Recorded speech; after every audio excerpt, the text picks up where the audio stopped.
And your journey from a techie, to use your term, to becoming a well-respected coach from Bangalore to Amsterdam. How has this journey been?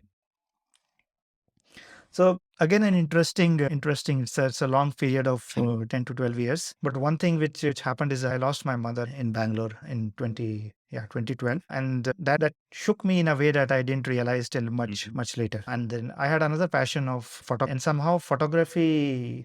Like it appealed to me after she passed away. And then I came to Amsterdam from India. And then I started to explore more of photography. And slowly I established myself as a photographer. Wow. So that allowed me to meet a lot of people whom I have never met from different cultures, different. And I was anyways when I was in Amsterdam, I was working in a company where I was working with people from 100 different nationalities. So that opened up my horizons. I think that period of 4 to 5 years allowed me to understand myself, like what is happening, and to really make sense of my mother's passing away, and then to bring all of these together. So what I do today is like it's very meaningful for me because I think it was her message that I'm giving forward. As long as she was there, she was my rock.